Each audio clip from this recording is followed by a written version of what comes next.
வணக்கம். என்ன செய்தியை பார்க்க போறோம்? வெளியேறினார் துரைமுருகன். திமுகவினுடைய எதிர்காலம் எப்படி இருக்க போகுது? திமுகவுடைய எதிர்காலம் தான் தமிழகத்திலே கேள்விக்குறியா இருக்குது.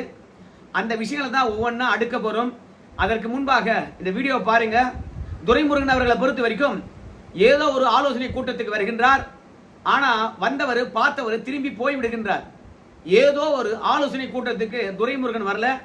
திமுகவினுடைய மகளிர் அணி ஆலோசனை கூட்டத்துக்கு தான் வருகின்றார். அந்த கூட்டத்தில் அந்த கட்சியுடைய தலைவர் இருக்கின்றார், மகளிர் அணி தலைவி இருக்கின்றார்கள், டிஆர் பாலு அந்த கட்சியுடைய பொருளாளர் இருக்கின்றார். என்ன கொடுமை தெரியுமா?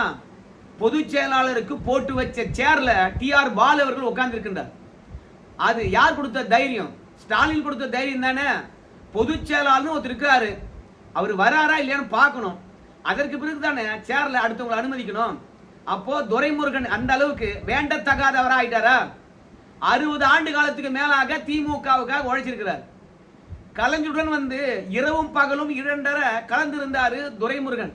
கஷ்டமோ நஷ்டமோ துரை துரை அப்படின்னு சொல்லிட்டு தான் அவர்கிட்ட பகிர்ந்து கொள்வாரு நம்முடைய கலைஞர். அந்த அளவுக்கு திமுகவுக்கும் திமுகவினுடைய தலைமை குடும்பத்துக்கும் நெருக்கமா இருந்த மனுஷனுக்கு ஒரு சேர் போட்டு அந்த சேர்ல டிஆர் பாலு உட்காந்துருக்காருன்னா அந்த மனுஷன் என்ன பண்ணுவான்? அது மட்டும் கிடையாது, வந்தாரு கூட்டமா இருக்குது அப்படின்னு திரும்பிட்டாரு. ஏன்னா துரைமுருகன் அவர்களுக்கு ஆஸ்துமா இருக்குது, சளி தொல்லை இருக்குது. அங்க கூட்டமா இருப்பதனால புழுதி கிளம்பும், இல்ல கிருமி தொற்று ஏதாவது ஏற்படும், அலர்ஜி தேவையில்லாம அதனால தான் போயிட்டாரு அப்படின்னு திமுக விளக்கம் அளிக்குது. இதை பற்றி தவறா பேச வேணாம் அப்படின்னு சொல்றாங்க. நாம திமுக சொல்றதை அப்படியே ஏத்துக்கிறோம். ஆனா நியாயமான சந்தேகம் வருது இல்ல, அந்த சந்தேகத்தை நம்ம எழுப்பணுமா இல்லையா? நம்ம துரைமுருகன் வருகின்றார், ஆலோசனை கூட்டத்துக்கு தான் வராரு. ஆனா துரைமுருகனை பொறுத்த வரைக்கும் தலைமை கிட்ட சொல்லித்தானே வந்திருப்பாரு. அப்பவே சொல்லியிருக்காங்கல்ல, நிறைய பேர் வந்திருக்காங்க, அங்க வர வேணாம், உடல் உபாதை ஏற்படும் அப்படின்னு நம்ம துரைமுருகன் கிட்ட ஏற்கனவே சொன்னீங்களா? இல்ல வந்துட்டார் மனுஷன்.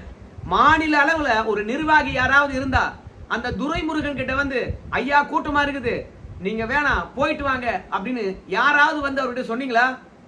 இல்ல மாநில அளவில் இருக்கக்கூடிய ஒரு நிர்வாகி அவர் அழைச்சு போறதுக்காக வந்தீங்களா? அதாவது அந்த கூட்டத்தினுடைய அரங்குக்கு காரை வெளியே நிக்க வச்சுட்டு நடந்துதான் வர்றார். கூட்டரங்குக்கு கட்சியுடைய பொதுச்செயலாளர் வர்றான்றது தலைமையில் இருக்கவங்களுக்கு தெரியாதா? டிஆர் பாலுக்கு தெரியாதா?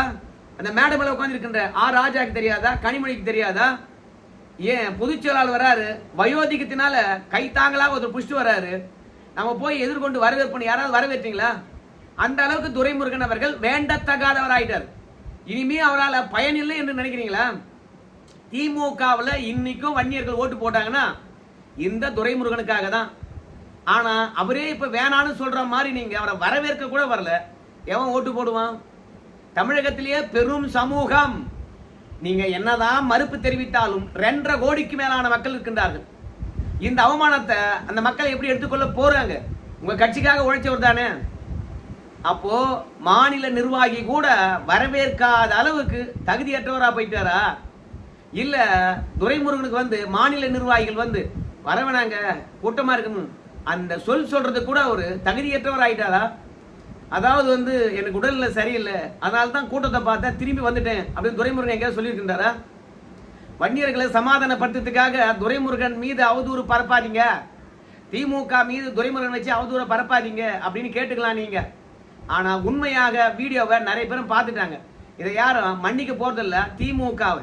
அந்த மனுஷனை பொறுத்த வரைக்கும் தான் ஆரோக்கியமா இருப்பதாக நினைக்கின்றார். கட்சிக்கு தன்னுடைய சேவை வேண்டும் என்று நினைக்கின்றார். அவர் வேணானா கட்சி விட்டு எடுத்துட்டு போயிட்டே இரு, இல்ல பதவி விட்டு எடுத்துட்டு போயிட்டே இரு. பதவிலையும் வச்சுக்கிட்டு அதற்குரிய மரியாதையை தரலனா அந்த மனுஷனுடைய மனம் எந்த அளவுக்கு புண்படும்? அந்த மனுஷனுடைய சமூகத்தினுடைய மனசு எந்த அளவுக்கு புண்படும்? 75 ஆண்டு காலமா இருக்கக்கூடிய திமுகவுக்கு அது தெரியலையா? பதவியில் இருந்தா அந்த பதவிக்குரிய மரியாதை கொடுங்க. கலைஞர் அவர்களை பொறுத்த வரைக்கும் நடக்க முடியாது, அவரால் கை கூட பெருசா அசைக்க முடியாது, வீல் சேர்ல தான் இருந்தாரு. அவர் தலைவர், தலைவருக்கான மரியாதையை கொடுத்தீங்களா இல்லையா? நம்முடைய பேராசிரியர் அவரால் நடக்க முடியல, கம்பு ஒன்றுகிட்டு வருவாரு. 2வது ஆட்கள் கை தாங்களா பிடிச்சிட்டு வருவாங்க, கண்ணு கூட தெரியாது, கண்ணாடி போட்டிருப்பாரு. அப்பேற்பட்ட மனுஷனை எங்கேயாவது பொதுக்கூட்டத்துக்கு வேணான்னு சொல்லி தவிர்த்திருக்கீங்களா? ஆலோசனை கூட்டத்துக்கு வேணாம்னு தவிர்த்திருந்தீங்களா? இல்லையே. பேராசிரியருக்கு எவ்வளவு வயோதிகமானாலும் அவருக்குரிய முக்கியத்துவத்தை கொடுத்தீங்களா இல்லையா? ஏன்னா பொதுச் செயலாளர், தலைவருக்குத்தான் எல்லா அதிகாரமும் உண்டு என்றாலும் சம்பிரதாயப்படி பொதுச் செயலாளர் தான் எல்லாத்தையும் அறிவிக்கின்றார். பொதுச் செயலாளரை இந்த மாதிரி ஆலோசனை கூட்டத்துக்கு வரவேற்பது தலைவராக தான் இருக்கணும். அதனால பார்த்தாரு, உரிய மரியாதை இல்லை, நம்ம சேர்ல எவனோ உட்காந்துட்டு இருக்கான், இனிமே உள்ள போய் அசிங்கப்பட வேண்டுமா, அதனால அவர் திரும்பி வந்துட்டாருன்னு எல்லாரும் சொல்றாங்க. அதனால திமுக பொறுத்த வரைக்கும் இந்த தவறுகளை எல்லாம் கண்டிப்பா திருத்திக் கொள்ள வேண்டும். இது துரைமுருகனுக்கு மனசு புண்பட்டதோ இல்லையோ, அவரை சார்ந்த சமூகம் கண்டிப்பா வருத்தப்பட்டிருக்கும். கட்சியில உழைச்சவனுக்கு திமுக அந்த அளவுக்கு தான் மரியாதையா அப்படின்னு சொல்லிட்டு எல்லாரும் நினைப்பாங்க. நாம சொன்னதுல நியாயம் இருக்கா இல்லையான்றத நீங்களே சொல்லுங்க. ஏன்னா திமுக பார்வையில நாம சொன்ன விஷயம் அவதூறாக தான் நினைப்பாங்க. அதுக்காக தான் அந்த வார்த்தையை நான் பயன்படுத்தினேன். ரெண்டாவது, திமுகவுடைய எதிர்காலம் ஒன்னு என்ன தெரியுமா? தேர்தலுக்கு முன்பாகவே வந்து பாரம்பரியமாக திமுகவுக்கு விழ வேண்டிய ஓட்டுக்களை விஜய் அவர்கள் மொத்தமாக சுரண்டிட்டார். எந்த ஓட்டு? சிறுபான்மையர் ஓட்டு, பட்டியல் இனத்தவர் ஓட்டு. சுத்தமாக வந்து திமுக தான் போயிட்டு இருந்தது. இன்னைக்கு ஒரு ஓட்டு கூட விழாது பொழுது. தேர்தலுக்கு முன்பாவது வந்து பாத்தீங்கன்னா கொஞ்சம் நெஞ்சம் திமுக விழுந்திருக்கும். ஆனா இனிமே ஒரு ஓட்டு கூட வந்து சிறுபான்மையர் ஓட்டு, அதாவது திமுக கட்சியில் இருக்கிறவன், கூட்டணி கட்சியில் இருக்கிறவன் மட்டும்தான் போட்டா போடலாம். ஆனா சிறுபான்மையருடைய பொதுமக்களுடைய ஓட்டு ஒண்ணு கூட திமுக போகாது. அதனால திமுகவுடைய அதிகாரப்பூர்வமான வாக்கு வங்கிய விஜய் சுரண்டி விட்டு இருப்பதனால திமுகவுடைய எதிர்காலம் எப்படி இருக்க போகுது அந்த விஷயத்த நீங்க தான் சொல்லணும். ஆனா இன்னொரு விஷயம் சொல்ற பாருங்க, திமுகல இருந்து வெற்றி பெற்ற எல்லா கவுன்சிலர்களும் தவேகா பக்கம் போயிருக்காங்க. நம்ம நேத்தே சொன்ன மாதிரி திமுகவினுடைய மேயர்கள் நம்பிக்கையில்லா தீர்மானம் கொண்டு வந்தாங்கன்னா மொத்த பேரும் தோத்துருவாங்க. அந்த அளவுக்கு மக்களால் தேர்ந்தெடுக்கப்பட்ட பிரதிநிதிகள்லாம் தவேகா பக்கம் போய் சேர்ந்திருக்காங்க. கீழ்மட்டத்தில் இருக்கக்கூடிய நிர்வாகிகளும் தொண்டர்களும் திமுகவுக்கு இனி இல்லை, எல்லோரும் தவேகாவுக்கு சென்று விட்டார்கள். இப்ப திமுக எப்படி வந்து பாத்தீங்கன்னா வளர்ச்சி அடையும். இப்போ சேகர் பாபு தான் தப்பு பண்ணிட்டாரு, பிற கட்சிக்காரங்களுக்கு தான் அதிகமான பதவிகளை போட்டு கொடுத்தாரு, அதனாலதான் தோத்து போச்சு அப்படின்னு சேகர் பாபு மேல பழி சொல்லலாம். ஆனா உண்மையா மனசாட்சியை தொட்டு சொல்லுங்க, திமுகவுல உட்கட்சி பூசல் இருந்ததா இல்லையா? தேர்தலுக்கு முன்பு இருந்ததா இல்லையா? எங்கப்பா இருந்தது அப்படின்னு கேட்கும்போது, அன்றைய காலகட்டத்தில் திமுக தலைவர் ஸ்டாலின் சொன்னார், தேர்தலில் உட்கட்சி பிரச்சனை தலை தூக்க கூடாது, தேர்தலுக்கு பிறகு எல்லாத்தையும் பேசிக்கலாம்னு சொன்னாரா இல்லையா? அப்போ கட்சியில உட்கட்சி பிரச்சனை இருக்குதுன்னு தெரிந்தும் அதை சால்வ் பண்ணாம தேர்தலை சந்தித்தனால தோல்வி அடைஞ்சது. ஆனா இன்னைக்கும் அந்த உட்கட்சி பிரச்சனை இருக்குது. எப்படி அதை தீர்க்க போறீங்க? கடந்த காலங்களில் வெளியே தெரியக்கூடாது என்று மூடி மறைச்சிங்க, தேர்தல் முடிஞ்சு போச்சு. இன்னைக்கு உட்கட்சி பிரச்சனை உச்சம் தொட்டு இருக்குது. அவனை இங்க கொண்டாடக்கூடாது, இவனை அங்க கொண்டாடக்கூடாது, இவனுக்கு அந்த பதவி கொடுக்கக்கூடாது, இவனுக்கு அந்த பதவி கொடுக்கக்கூடாது, அப்படி மாறி மாறி அவங்க ஆதரவாளர்களை தான் கட்சிக்குள்ள உயர் பொறுப்புக்கு கொண்டுட்டு போகணும் அப்படின்னு நினைக்கிற இந்த காலகட்டத்தில் திமுக இருக்கக்கூடிய உட்கட்சி பூசலானது தோத்த பிறகு இன்னும் பெருசா வெடிக்குமே. என்ன பண்ண போறீங்க? அதெல்லாம் இருக்கட்டும். ஒவ்வொரு மாவட்டத்திலையும் குறுநில மன்னர்கள் இருக்கிறாங்க. அந்த குறுநில மன்னர்களை தாண்டி யாரும் வளரவே முடியாது. இதுவே திமுக மீது திமுகவினருக்கே சலிப்பு ஏற்படுகிறது. எத்தனை ஆண்டு காலத்துக்கு தான் திமுகவுக்கு அப்படியே உழைச்சிட்டே இருப்பாங்க.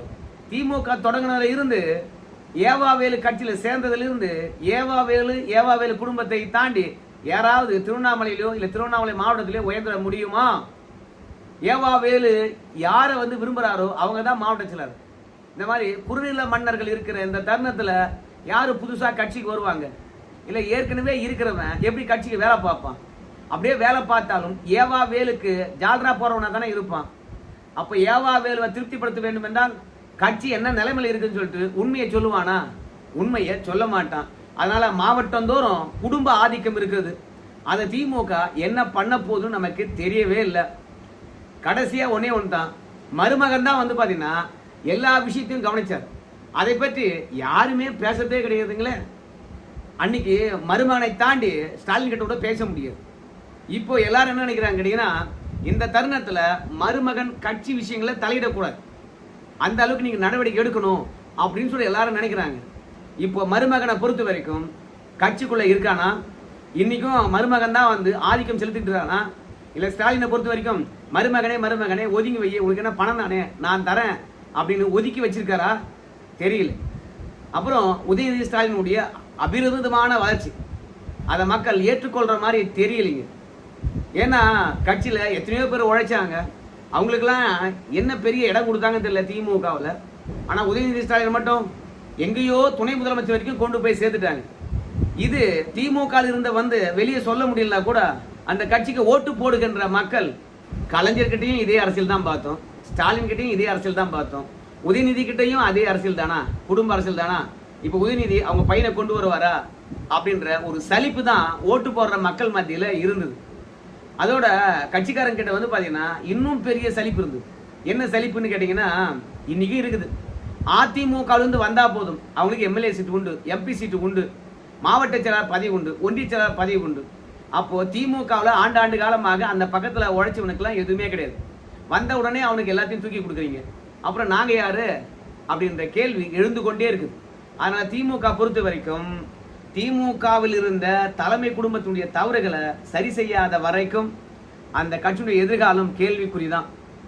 அது மட்டும் கிடையாது, கீழ்மட்டத்தில் இருக்கக்கூடிய எல்லா வாக்கு வங்கியும் விஜய் அவர்கள் கவர்ந்து இழுத்து விட்டார். இப்ப திடீர்னு ரீல்ஸ் போட்டதுனால வெற்றி பெற்றார்கள். நீங்களும் ரீல்ஸ் போடுங்க, அதை தாண்டி தமிழ் பாதி ஆங்கிலம் பாதி கலந்து பேசுங்க.